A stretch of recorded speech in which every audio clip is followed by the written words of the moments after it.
Hey guys, welcome to my channel. My name is Brian Greer and you are watching Game Brigade.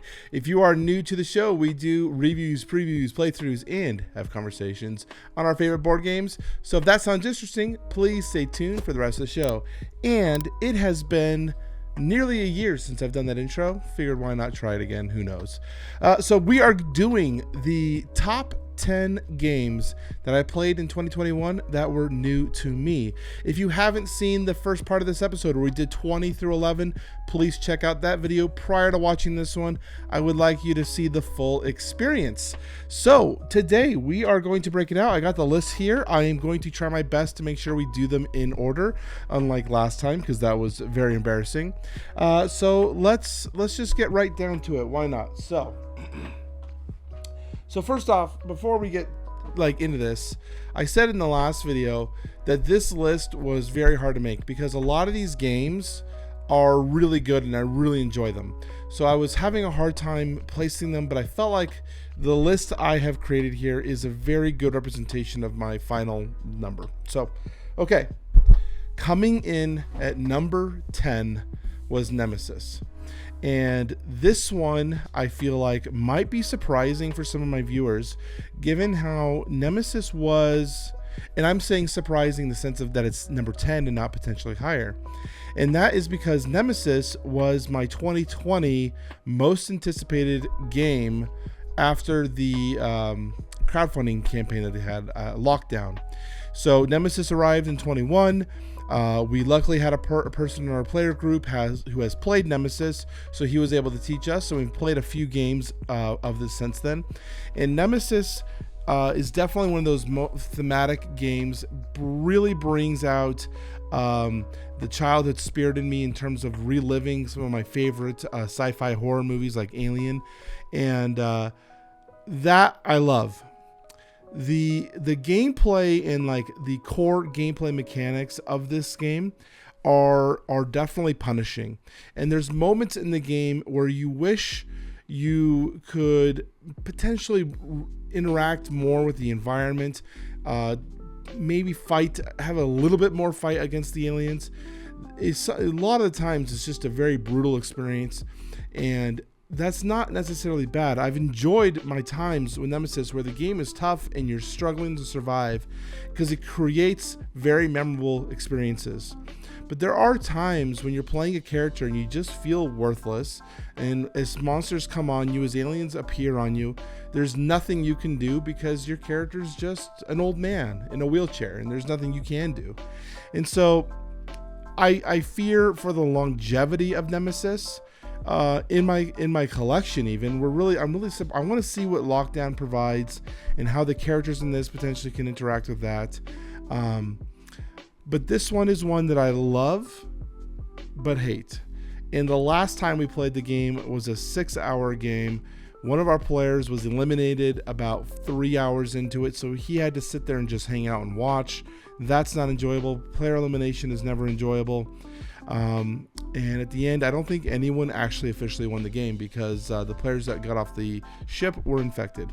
So this was a lot longer, and I suspect I'll probably go a little longer on some of these games in this one, but that was Nemesis coming in at number 10. All right, so let's pull it back up. Okay, this one's over here. So this one's an interesting one for me. Chronicles of Dracula, Age of Darkness. This one I haven't played enough of where I want to play it. This is one that constantly is in my mind of I wish I could play Chronicles right now. I really want to play Dracula right now. And I haven't. So this was sent to me as a review copy. And unfortunately, I didn't get the Kickstarter exclusives that came from the original campaign. This is just the retail copy. And this one, the gameplay of Chronicles of Dracula, I love the core gameplay mechanics. The system that is in here, I really enjoy. The problem with the retail version of this game, and I haven't done a review because I'm not sure how I want to approach this, but you can get my mini review right now. The problem with this is that there are not enough variety of characters and levels up and enemies for me to wish to keep going further, knowing that I've backed the expansion for this, as well as picked up the Kickstarter exclusives, which includes all of those things that I'm missing. So this game is probably lower than it probably would be if I had more of those core gameplay items that I'm missing, so that I can experience the game. It also brings up an interesting conversation about Kickstarter exclusive items and how much does that affect the gameplay. We always talk about how a lot of the times the game should still be good at retail, even if you're missing some of those Kickstarter exclusives. CMON games are very common for that. Like, the game will still be good. Yes, you're missing a lot of exclusives, but it's still a playable, fun game. This one was one that I really didn't want to venture further into the story without having more of those either characters that I want to play or upgrade paths that I'm missing. So Chronicles of Dracula, Age of Darkness, currently at number 9. So we're just gonna put him right there. Okay, I really should just keep my phone unlocked. Okay, number 8. Where are you, number 8? Where are you? Oh, it fell down. Number 8. Ankh, Gods of Egypt by CMON Games. And this is an area control game in the trilogy of Blood Rage and Rising Sun. And I don't own the first 2 in the trilogy. I have played both, but this was my first time diving into the Kickstarter for CMON for Ankh in that trilogy. For one, going back to Chronicles of Dracula, I haven't owned the other 2 because I'm not wanting to play the game without the exclusives, which is kind of interesting because I just said that they're so good, which I do agree they are good, because I have played both games and we've experienced them without the Kickstarter exclusives because the people who own those games said they don't really add that much. They're just okay. You don't really need them. So I thought that was interesting, but I still won't own them. Anyways, Ankh is an Egyptian area control game where players are going to take on a god with some asymmetrical powers. They're not super powerful asymmetrical powers, but they're enough to give enough of identity for each faction, which I enjoy. They're easy enough to learn because you can quickly in the game be like, okay, what do you do? What do you do? Okay, I got it. So that's pretty good. But the problem I have with these kind of games is that the combat in almost all of Eric Lang's trilogy is very different than what you would think in a traditional battle. And I've talked about this before. And so Ankh definitely doesn't live up in terms of the combat. But if you look at it differently, if you say, okay, where can I score points? It's all about scoring points in this game. How can I be the most effective in terms of scoring points? Ankh is very good at that. And so, and I've also found that as I play more games, the strategy is deeper than originally, I believe, is shown in the front. Like the facade of it is there's a deeper strategy in there if you go deeper into the core. And I think that is fun. I just don't know if every time I'm playing in a player group, some people just are like, whatever, we're just going to transition to the next phase, which triggers the next round and creates camels or whatever we're at. And they're like, well, I don't really want to do the camels. I'm talking about you, Mark, by the way. And it's like, well, why did you trigger it? You could have done something else. You could have planned this out. I don't know. So there's more to it. I think that this has a lot more play left in it before I would ever question leaving my collection. I definitely want to play with more of the monsters, more of the gods, and really flesh out some of the scenarios that are in the game. So that's Ankh, Gods of Egypt. Okay, this will be an interesting one. This one is not very much on brand, and that's Brass Birmingham. So we got this last year during the Board Game Geek Secret Santa is where we got this at, and I was able to play it mid-year, mid-21. Really have loved Brass Birmingham, and I wish I could play this more. The players that I was playing this with, I don't play with them as much anymore, and they unfortunately were taught me, and I am nervous, to be honest, to teach this game to another group because I was relying on the other parties to teach me. And so that's why I haven't played this coming to the end of the year. But Brass Birmingham is a incredible worker placement economic game, Euro economic game, where players are going to be building out their industry in Birmingham, using different types of methods. So you're going to be building your textiles or your coal, your iron, and you have to be able to create transportation lines, and you can utilize other players' transportation lines as well to bring them to places so you can utilize those resources. It's a really incredibly fun game, very, very thinky, and I don't normally play Euros. I generally like more grand games, as you can see, as I'm surrounded by, but Brass Birmingham, definitely one of my favorite games. So this is coming in at number 7. Okay. I lost. Oh, it's over here. It's like, where'd it go? Where'd who go? If you know what movie that's from, where'd he go? Where'd who go? Leave it in the comment section down below. I will give you a cookie if you can name that quote. All right, Eclipse, New Dawn for the Galaxy. This is the first edition. And I would try to pronounce the name of the company, but it's like Lutafalefle or something like that. I don't know how to say it. So this game came in a board game collection that I purchased, and it's one of the main reasons I actually was eyeballing that collection. I didn't really know it was in the contents, but I did see this, and I always wanted Eclipse, and I missed out on the Kickstarter for Eclipse 2nd edition. So I went at it, and when I got it, it turned out I actually had 2 expansion packs for it, which were incredibly rare. Eclipse is a 4X space game where players are going to be growing their race in this hexagonal grid galaxy. But what's interesting about Eclipse is, one, you have to manage the size of your economy, which not a lot of other games do, because the more you grow, the harder it is to support the amount of people you have, as well as, well, this Brass Birmingham is just not going to stay up. You've been fired. Okay. But you can actually grow the hexagonal grids out. So if a player wants to explore away from the core systems, they can. But it also is limited because you only have so far you can go before you have to come in to the core systems. I really enjoy Eclipse, especially because it's a 30-minute per player experience. Compared to other games, we have been able to play 4-player games of Eclipse in about 2.5 to 3 hours, which is really, really cool. Maybe 4 hours. The biggest problem I have with Eclipse is the setup time of at least this version. The setup time was just freaking miserable. And so at the end of this year, I actually picked up the 2nd edition of Eclipse, mostly because the game, the core mechanics are similar, very similar, and the setup time is going to be 5 minutes, if that, because they use not the broken token, but it has I don't know the name of the thing, the plastic inserts. I want to say Loot Crate, but it's not Loot Crate. You know what I'm talking about, the plastic inserts.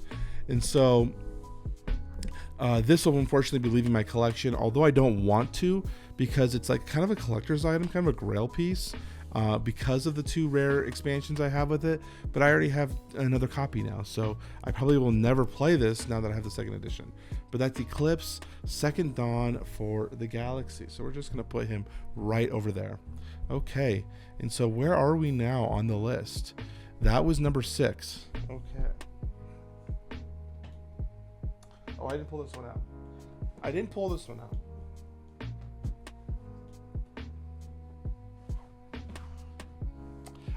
one out. But luckily it's right next to my board game table.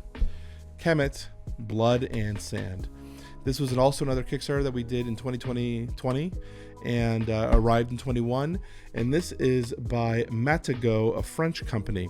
And Chemet, Blood and Sand, I had never played Chemet. There was a lot of Egyptian-themed games in 2020. And really, Ankh and Chemet was like nearly back-to-back in terms of Kickstarters. And this one's also another area control, dudes on a map war game. I enjoy this one way more than I enjoy Ankh. And it might be because it plays more into the combat system that I enjoy. I think the combat in Chemet is more rewarding and more thinky, because both as you go into combat with a player, there's this strategy game where you have to pick a card from your hand. You have to burn a card, so you're going to lose one from your hand, and you got to play one. And then after that, you match up strengths. And the interesting thing about Chemet is you may win the battle, but you may lose all your troops, and your opponent might not lose any troops because of the way the cards are worked, the way the asymmetrical tiles work. That's the other aspect about Chemet, which is so great, is how everyone in the beginning of the game is the same. There's no variety in the factions except for the tiles that you're going to be acquiring. So you will have pyramids that you can choose specific colors based on the available tiles that are in the game. And then you're able to select from those pyramids different types of powers to augment your faction. And there are a limited amount of tiles per color. So players are going to have to become fully asymmetrical as they pick different paths, different powers, which is incredible. It really gives each faction a unique feel in terms of how they're going to go into it. And it's always different every game, because one player might play the green and go really into sacrificing and next time they're going to go red and go very heavy combat, or go white and go very economic. So it's very interesting, and I like that aspect of Chemet. I definitely think this is one of the better dudes on a map game. Really want to play it more as much as I can. Actually, it's a really incredible game. Okay, so now we are in the top 5. So that was 5. Now number 4.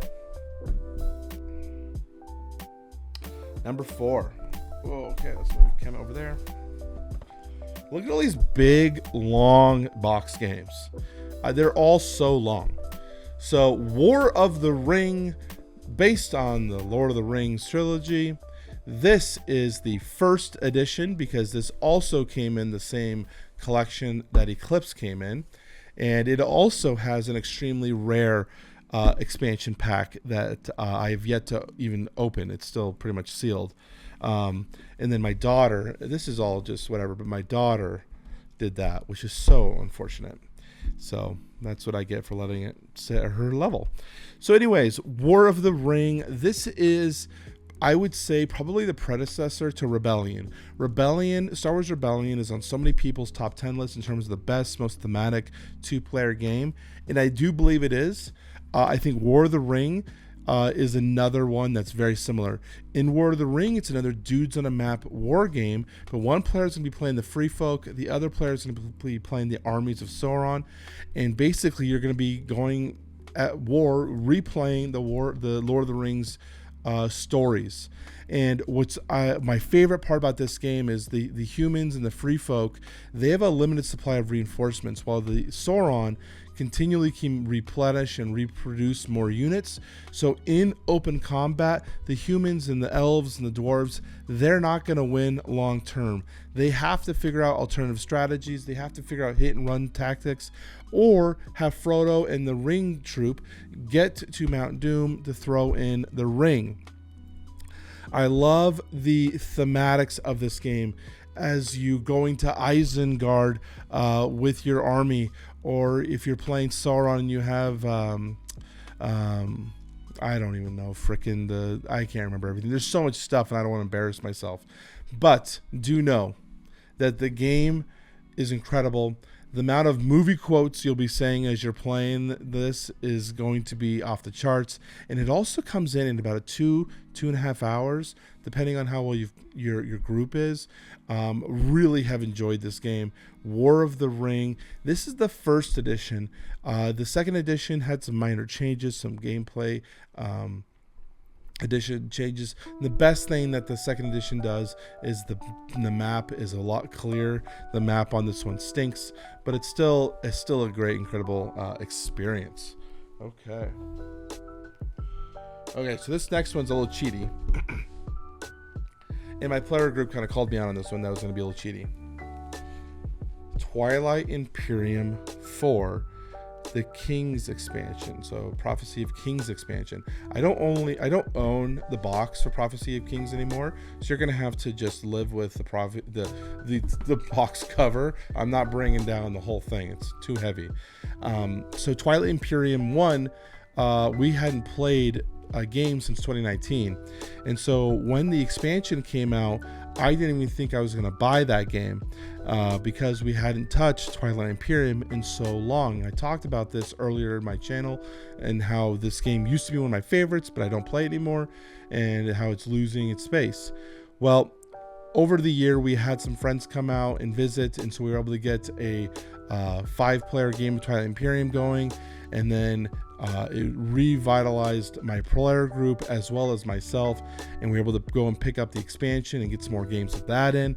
And I must say, Twilight Imperium 1 by itself is an incredible experience, but I really, really love what the Prophecy of Kings added to the game, giving it so that there's more exploration options for you to explore your factions, more abilities, asymmetrical powers and abilities, so you have your commanders and your leaders. Really cool. And I also think one of the best balancing changes was the point scoring, the objectives. Before, the objectives were very much tech heavy, or so if you are going in that specific route, you are more likely to win. But now they're a lot more varied, so players can have different types of strategies and still be able to hit the goals. So I really like that. So we're coming in number 3. And I think it's number 3 just because it's so hard to still get to the table, and we basically have to block out a whole day and tell our wives, hey, please let us have a day, and so that's why it's not higher, because this could easily be number 1 on my list. Okay, I don't have a box for this one either, so we're going to use the rules reference that I printed out. Actually, let's go ahead and see if we can get a box. Okay, now we have a box. It's a fake box, but you have a box you can look at. If I remember this, if there's no box here, it's because I didn't edit it in. So too many, what do I say? Marvel Champions. Okay, Marvel Champions, the card game by Fantasy Flight, another living card game. I talked about in my 20 through 11 how Netrunner was an LCG living card game. I loved it, but it was hard to find people to play with. Well, Marvel Champions, because of its cooperative or / solo nature, means that I no longer need to find people to play the game with, because I can play it against the system, and it's a very modular system, so I can change the gameplay in terms of how do I want to experience this game. Do I want to make it more difficult? Do I want to change easier? Or do I want to maybe do another boss that I've already done before, like Rhino, but let's put in some more difficult minions for me to face while I'm doing it. So the modularity of Marvel Champions is through the roof. But given that the hero decks that you play really truly do feel unique, and you do really feel like the character that you're playing is that character. Like if I'm playing Captain Marvel, which we have a playthrough of that game, if you haven't seen it, I'd recommend checking it out. If I'm playing Captain Marvel, I do kind of feel like I'm the super powerful hero. Or when I'm playing Captain America, I'm flinging my shield around, or Spider-Man, jumping and jumping around, whatever. I love the game. I also don't mind LCG style games because I love getting additional content. And a living card game, LCG stands for living card game. What that means is that there's going to be continual expansion packs coming out, but the difference between this and say like Magic the Gathering or Pokemon, which is a trading card game, the packs that are coming out with an LCG are all known and they're pre-signed. So there's no rarities, there's no chase cards. If you want the pack, if you want War Machine, you just buy War Machine. If you want Thor, you buy Thor, and you're going to get the cards in that deck. Or if there's a specific card you heard about that you want in your deck and you're like, oh, it's in the Black Widow expansion, buy the Black Widow one, get the card because you know you're going to get it. So I love the LCG theme. I love the way it's implemented. And personally, when it comes, well, they're going up in price, unfortunately, but they were $11 a pack. So it was pretty reasonable once you got in. I will say if you were to buy in right now and buy everything at once, it's a hefty sum. But if you're able to buy in early, and this is what Fantasy Flight does, it's not too bad to continually get experience and add to your collection and continue building onto it. I've really enjoyed my time with Marvel Champions. Probably my most played game of 2021. I play it all the time, either with my friends as 2 or 3, or by myself solo, whatever I have time. I love to jam it out. So Marvel Champions. So that leaves number 1. I kind of already spoiled it because I was like, too many Marvel Champions. But Too Many Bones by, oh, look at all the freaking dust because it sits on top of my shelf. Too Many Bones by Chip Theory Games. This is actually totally empty. I only saved this box for the display because I have the trove chest behind me, which is filled. So Too Many Bones is an adventure game, which I love because that means there's no campaign that I need to get rooted into and stuck into. It's all one-shots. Now, there is a campaign in here, kind of, if you want to experience that.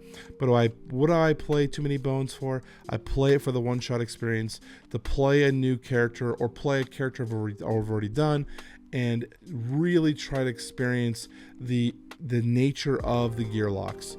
In this game, players are going to be taking on a different gear lock, and you're going to be building your character with dice, choosing how you want to level up either your base stats or the asymmetrical abilities that the character has. And what's interesting about this game is you'll go into a combat, you'll have an arena-like system, and your abilities are generally one use depending on the character you're going to play. So knowing when to use them, it's a really interesting puzzle as you build out.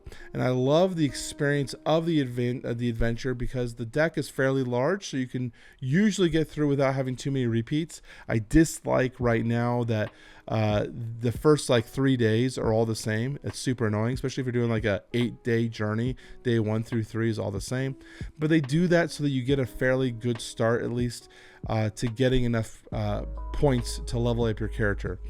That is the thing about this game. It's all about leveling up your character and getting that. There is gear in this game too, to augment your character with gear. But really, the best part about this game is getting to augment your character, changing the different type of strategy and skills you want to implement. It's an incredible, fun experience. There are a lot of expansions for this one, so this one is very intimidating to get into.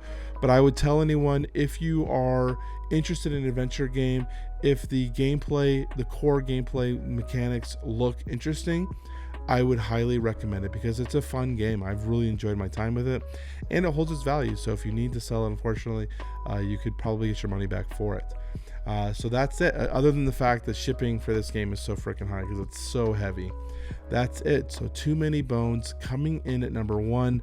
I just love it. I love Too Many Bones. Everything about it. I really enjoy. I was so excited for the last Kickstarter they just did, the Unbreakable one, and I'm super hoping to get that in soon, and I can't wait to play some more. This is another game, by the way, that I don't necessarily need people to play with because the game was built as a solo game and expanded upon and balanced for 2, 3, or 4 players. And while I do think 4 players might be a little difficult at times, I think it's pretty even all the way through. I've really enjoyed it. They've done a really great job balancing out different types of player counts. It's just a very fun experience. Too Many Bones, a dice building RPG. So that's it. You probably can't see everything because there's so many freaking big boxes here, but that is the top 10 games new to me that I played in 2021. What do you guys think of this list? Was there anything surprising or anything that was off the charts for you? Anything you say that's a cheat? Like Twilight Imperium, is that a cheat? I don't know. Might be a cheat. But I love to hear your guys' comments on this one. Let me know what you guys think. I'd love to hear it. Let me know also. Please put now in this video your top 10 games that you played in 2021. Doesn't have to be new to you. Can just be what your top 10 is, because I'm always looking to play new games and see what else is out there. And so if there's games that are consistently hitting people's comment section, I'm very much interested in playing those games. So that's it. I'm Brian from Game Brigade. Thank you for watching the show. If this was interesting, remember to hit the subscribe button. Smash the like button for the YouTube algorithm. Let's get it over 100 likes like always. Otherwise, whatever. Just get out of here. Bye.